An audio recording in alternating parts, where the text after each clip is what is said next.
Breaking news చూస్తున్నాం. తెలంగాణ రాజకీయాల్లో original war మొదలైంది. ఎమ్మెల్సీ కవిత నేడు తన కొత్త పార్టీ తెలంగాణ రాష్ట్ర సేన టీఆర్ఎస్ పేరును ప్రకటించడమే ఆలస్యం. అటు బీఆర్ఎస్ పార్టీ సోషల్ మీడియా వేదికగా విమర్శల దాడికి దిగింది. ఒరిజినల్ ఎప్పటికీ ఒరిజినలే అంటూ బీఆర్ఎస్ అధికారిక ఖాతాలో చేస్తున్న ట్వీట్ ఇప్పుడు నెట్టింట వైరల్గా మారింది.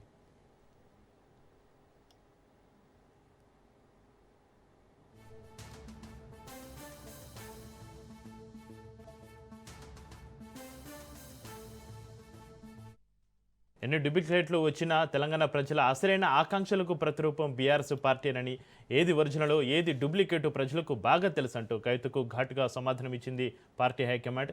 గతంలో కేసర్ స్థాపించిన పాత పేరు టీఆర్ఎస్ను వాడుకుని ప్రజలను మభ్యపెట్టలేరని బీఆర్ఎస్ నేతలు మండిపడుతున్నారు. తండ్రి కేసీఆర్ పార్టీకి వ్యతిరేకంగా కూతురు కవిత కొత్త కుంపటి పెట్టడంపైన గులాబీ శ్రేణులు సోషల్ మీడియా వేదికగా చురకలు అంటిస్తున్నారు.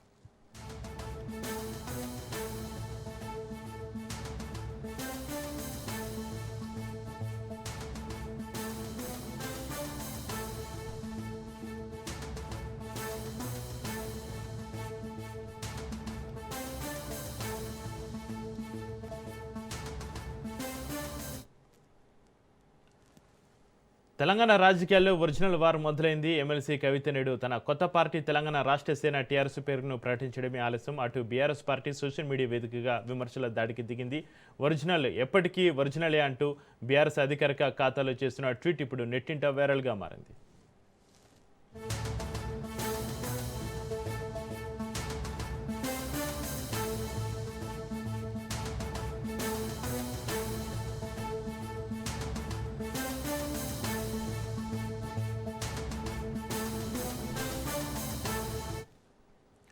ఎన్ని డూప్లికేట్లు వచ్చినా తెలంగాణ ప్రజల అసలైన ఆకాంక్షలకు ప్రతిరూపం బీఆర్ఎస్ పార్టీనని, ఏది ఒరిజినల్లో ఏది డూప్లికేటో ప్రజలకు బాగా తెలుసంటూ కవితకు ఘాటుగా సమాధానమిచ్చింది పార్టీ హైకమాండ్.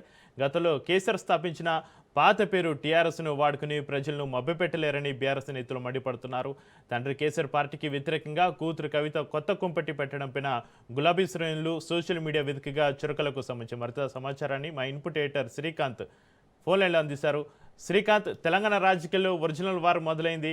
ఎమ్మెల్సీ కవిత నేడు తన కొత్త పార్టీ తెలంగాణ రాష్ట్ర సేన టీఆర్ఎస్ పేరును ప్రకటించడమే ఆలస్యం. అటు బీఆర్ఎస్ పార్టీ సోషల్ మీడియా వేదికగా విమర్శల దాడికి దిగింది. దీని సంబంధించి మీ దగ్గర ఉన్న అప్డేట్స్ ఏంటి శ్రీకాంత్? చక్రి, నిజానికి తెలంగాణ రాష్ట్రంలో ఈ రోజు కవిత పార్టీ పెట్టిన తర్వాత అటు బీఆర్ఎస్ పార్టీ కూడా ఇప్పటికే కౌంటర్ అటాక్ దిగిందని చెప్పాలి. సో కవిత పెట్టినటువంటి పార్టీ పేరు కూడా టీఆర్ఎస్ పార్టీ అని పెట్టడం ఇక్కడ రాజకీయ వర్గాల్లో చాలా సంచలనంగా మారింది. ఎందుకంటే గతంలో టీఆర్ఎస్ పేరుతో ఉండి ఉద్యమం చేశారు. టీఆర్ఎస్ పార్టీనే ఉద్యమంలో ఉంది. టీఆర్ఎస్ పార్టీ ఆ తర్వాత రెండోసారి అధికారంలోకి వచ్చిన తర్వాత బీఆర్ఎస్ పార్టీ మారింది. సో కవిత చాలా కీలకమైనటువంటి కామెంట్లు చేయడం జరిగింది.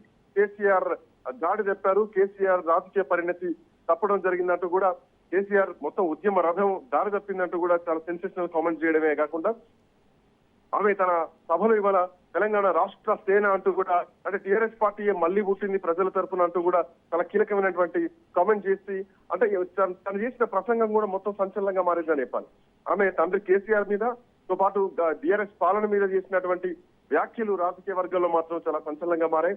కేసీఆర్ నేతృత్వంలో తెలంగాణ ఉద్యమ రథం దారి తప్పిందంటూ కూడా కవిత ఆరోపణలు చేయడం జరిగింది. సామాజిక తెలంగాణ రథ చక్రం ఎక్కడో విరిగి ముక్కలైందన్నారు. సో ప్రత్యేక తెలంగాణ రాష్ట్రం వచ్చి 12 ఏళ్ళైనా కానీ ఇప్పటి వరకు ఏ కళ నెరవేరలేదు. కేసీఆర్ ఇప్పుడు మన కేసీఆర్ కాదు, మన మనిషి కాదు, మర మనిషి. ఆయన మర మనిషి. ఏ కష్టం వచ్చినా రాదు, రైతుల కష్టం వచ్చినా రాదు, హైదరాబాద్ ఇల్లు కూలగొట్టినా రాదు, ఖమ్మంలో ఇల్లు కూలగొట్టినా రాదు. అసలు కేసీఆర్ మన మనిషి కానే కాదు. గుంట నక్కల మధ్యలో బందీ అయిపోయాడు కేసీఆర్ అంటూ కూడా బీఆర్ఎస్ పార్టీ ఆత్మను కోల్పోయిందంటూ కూడా చాలా కీలకమైనటువంటి కామెంట్లు చేస్తూ, ఇంతకాలం అక్కగా ఉన్నటువంటి కవిత ఇప్పుడు అమ్మగా మారిందంటూ కూడా, నేను నా బిడ్డల మనసు చూస్తా, నా బిడ్డల కడుపు చూస్తా అంటూ కూడా తను ఒక 5 పంచజన్య అని చెప్పేసి ఒక 5 కీలకమైనటువంటి హామీలు ఇవ్వడం జరిగింది. నిజానికి అంటే అవి కొంచెం బలంగానే ఉన్నాయని చెప్పాలి. కేటీఆర్ కి ఏం తెలియదు అనుకుంటూనే మళ్ళీ ఒక జయలలిత లాంటి రాజకీయ నేపథ్యం చూపించడానికి ఆ కవిత పూనుకున్నది కనిపిస్తోంది. ఫ్రీ ఎడ్యుకేషన్ అన్నారు, ప్రైవేట్ విద్యా సంస్థల్లో కూడా ఫ్రీ ఎడ్యుకేషన్ అన్నారు. మోరోవర్ అంటే ఒక ఉద్యోగం గురించే కాదు, వ్యాపారంలో కూడా ఎదగాలన్నటువంటి ఉద్దేశంతో రేపటి నాడు వ్యాపారవేత్తలకు కూడా 20 కోట్ల రూపాయల వరకు కూడా అవసరమైతే బ్యాంకులతో సంబంధం లేకుండా డైరెక్ట్ లోన్లు ఇస్తా అంటూ కూడా చాలా కీలకమైనట్టు కామెంట్ చేస్తూ రైతుల కోసం ఇది రైతు రాజ్యం అంటూ కూడా కవిత కామెంట్ చేయడం జరిగింది. రైతులకు పెద్దపీట వేస్తూ మోరోవర్ రేపు పొద్దున అధికారంలోకి వస్తే 4 లక్షల జాబ్ నోటిఫికేషన్స్ ఒకటే నోటిఫికేషన్ లో ఇచ్చేస్తామన్నారు. కేసీఆర్ ని విమర్శిస్తూనే బీఆర్ఎస్ పార్టీ విమర్శిస్తూనే రేపు పొద్దున అధికారంలోకి రావడానికి మేము సిద్ధంగా ఉన్నాం అంటూ కూడా చాలా కీలకమైనటువంటి కామెంట్లు చేయడం జరిగింది. తొలి ముఖ్యమంత్రి ఏం చేశారు, ఇప్పుడు ఈ ముఖ్యమంత్రి ఏం చేస్తున్నారంటూ ఇటు రేవంత్ రెడ్డి ప్రభుత్వాన్ని కూడా కర్కోటక ప్రభుత్వం, హిట్లర్ ప్రభుత్వం అంటూ కూడా రేవంత్ రెడ్డి చేరుతూనే తన రాజకీయ వ్యాఖ్యలు మొత్తం కూడా చాలా సంచలనంగా మారాయని చెప్పాలి. చక్రి అయితే శ్రీకాంత్, సామాన్య ప్రజలు దీన్ని ఒక కొత్త రాజకీయ ప్రత్యామ్నాయంగా చూస్తున్నారా, లేక కల్వకుంట్ల కుటుంబంలోని అంతర్గత విభేదాల ఫలితంగా భావిస్తున్నారా శ్రీకాంత్? సో ఇప్పటికే దీనికి సంబంధించి అంటే ఈ కేవలం కేసీఆర్ మీద, తండ్రి మీద, అన్న మీద ఫైట్ చేయడానికి మాత్రమే ఈరోజు కవిత పార్టీ పెట్టిందంటూ కూడా అంటే ఇప్పుడు బీఆర్ఎస్ పార్టీ కూడా దీని మీద రెస్పాండ్ అవుతోంది. అంటే డూప్లికేట్ ఎప్పుడైనా డూప్లికేట్, ఒరిజినల్ అంటూ కూడా చాలా కీలకమైనటువంటి సోషల్ మీడియా వేదిక ఇప్పటికే బీఆర్ఎస్ పార్టీ రెస్పాండ్ అవుతోంది. కోల్గేట్ పేస్ట్ అంటూ, బిస్లరీ వాటర్ బాటిల్ అంటూ మెన్షన్ చేస్తూ. సో అంటే ఖచ్చితంగా అర్థమవుతోంది కుటుంబం మీద యుద్ధం చేస్తున్నట్టే తెలుస్తోంది. ఎందుకంటే ఆ పార్టీ పేరు చూస్తేనే అర్థమవుతోంది. సో టీఆర్ఎస్ పార్టీ అని పెట్టి టీఆర్ఎస్ తోనే ప్రజల్లోకి వెళ్తాం, సో అసలైనటువంటి టీఆర్ఎస్ ఇదే అని చెప్పేటువంటి ప్రయత్నం చేస్తుంది. సో తండ్రి మీద యుద్ధం చేస్తుంది స్పష్టంగా కనిపిస్తోంది. కేసీఆర్ మన కేసీఆర్ కాదు, నన్ను బయటికి పంపిస్తే ఏ కారణంతో బయటికి పంపించారంటూ కూడా తను మాట్లాడుతూ టీఆర్ఎస్ పార్టీ మీద యుద్ధం చేయబోతుంది. అంటే టీఆర్ఎస్ పార్టీతో ఢీగొట్టబోతుంది మాత్రం స్పష్టంగా కనిపిస్తోంది. చక్రి శ్రీకాంత్, కేసీఆర్ ఈ విషయంలో మౌనంగా ఉండడం బీఆర్ఎస్ శ్రేణుల్లో ఎలాంటి అయోమయానికి గురి చేస్తుంది శ్రీకాంత్? చూడండి, ప్రస్తుతానికి అంటే ఇప్పుడున్నటువంటి పరిస్థితి ప్రకారం కేసీఆర్ రెస్పాండ్ అవుతారా, లేదంటే హరీష్ రావు, కేటీఆర్ ఎవరైనా రెస్పాండ్ అవుతారా అన్నది చూడాలి. ఎందుకంటే ఒకవేళ రెస్పాండ్ అయితే కనుక కవితకు పెద్దపీట వేసినట్టు అవుతుంది. సో మరి పార్టీ తరఫున ఎవరితో మాట్లాడిస్తారా అన్నది కూడా చూడాలి. కవితకి ఒకవేళ కేటీఆర్, హరీష్ రావు రెస్పాండ్ అయితే ఆటోమేటిక్ గా కవిత స్థాయి పెరుగుతుంది.